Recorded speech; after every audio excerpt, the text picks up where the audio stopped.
Morning kids. आज के हमारे सेशन में हम लेसन 2 बोलू चला दुनिया घूमने को रिवाइज करने वाले हैं। सो बी रेडी। बोलू हाथ में नक्शा, आँख पर चश्मा और पीठ पर नीले रंग का बैग टांग कर दुनिया की प्रसिद्ध जगहों पर घूमने की इच्छा रखता है। सबसे पहले भोलू फ्रांस में जाकर वहाँ का आईफिल टावर चढ़ना चाहता है। बाद में भोलू जापान में जाकर किमोनो पोशाक पहनकर माउंट फूजी पर्वत भी चढ़ना चाहता है। भोलू जापान से नीले समुद्र के रास्ते न्यूजीलैंड में जाकर डॉल्फिन और पेंगुइन से मिलकर अपने जीवन के बहुत सारे किस्से सुनाना चाहता है। बाद में भोलू चीन में जाकर चीन की प्रसिद्ध दीवार देखकर भारत में वापस आना चाहता है। भारत में आकर हिमालय की गोद में बसी हुई गंगा नदी में डुबकी लगाने की भोलू की इच्छा है।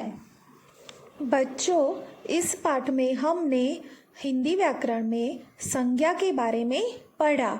जो शब्द किसी वस्तु, व्यक्ति, स्थान, प्राणी या भाव के नाम को दिखाता है उन्हें हम संज्ञा कहते हैं।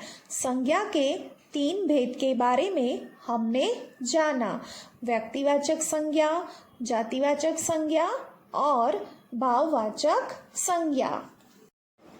व्यक्तिवाचक संज्ञा, जो शब्द किसी व्यक्ति, वस्तु या स्थान का बोध कराते हैं उन्हें हम व्यक्तिवाचक संज्ञा कहते हैं। भाववाचक संज्ञा, जो शब्द किसी भाव, गुण, दशा आदि का बोध कराते हैं उन्हें हम भाववाचक संज्ञा कहते हैं। और जो शब्द किसी जाति का बोध कराते हैं उन्हें हम जातिवाचक संज्ञा कहते हैं। बच्चों, अब हम संज्ञा के ऊपर एक अभ्यास कार्य कर लेते हैं जिसमें हमें दिए गए वाक्यों में से संज्ञा शब्द बताने हैं और वो कौन से प्रकार के हैं वो भी बताना है। पहला है आज रविवार है। यहाँ पे आपको वार का नाम दिया गया है तो आंसर है रविवार। और रविवार एक व्यक्तिवाचक संज्ञा है। दूसरे नंबर पे है चूहा दौड़ता है।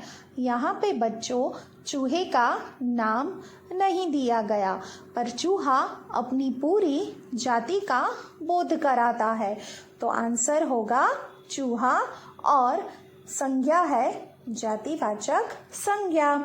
थर्ड नंबर पे है कुत्ता वफादार होता है।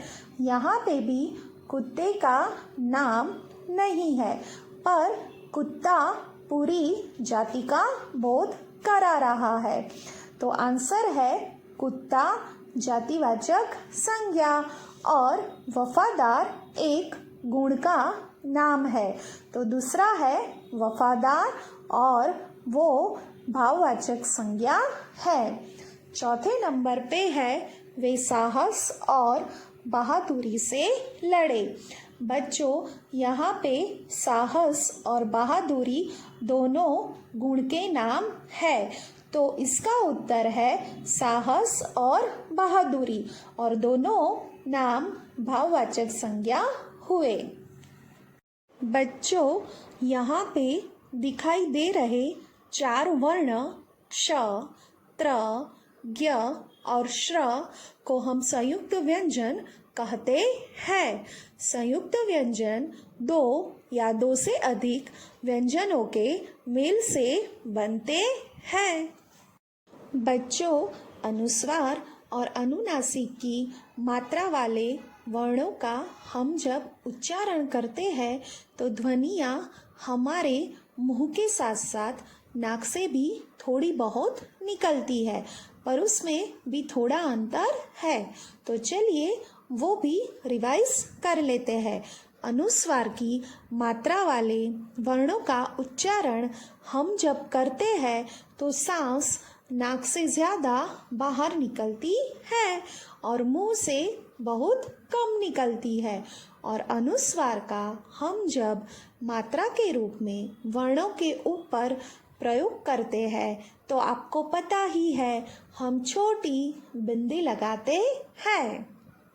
बच्चों, अब हम अनुस्वार की मात्रा वाले कुछ शब्दों को पढ़ लेते हैं। अंक, रंग, अंत, झंडा, बंध, अंडा, लंगूर, वंदन, मंगल। अनुनासिक की मात्रा वाले वर्णों का उच्चारण करते वक्त सांस नाक से बहुत कम बाहर निकलती है और मुंह से अधिक निकलती है। बच्चों, अनुनासिक का हम जब मात्रा के रूप में प्रयोग करते हैं तो वर्णों के ऊपर हम आधा चंद्र और बीच में बिंदी लगाते हैं। तो चलिए बच्चों, अब हम अनुनासिक की मात्रा वाले कुछ शब्दों को भी पढ़ लेते हैं। पूंछ, टांग, घूंट, कांच, सांस, पाँव, बाट, झांझ, अंगूठा। बच्चों, आज के सेशन को हम इधर ही समाप्त कर रहे हैं। Bye bye.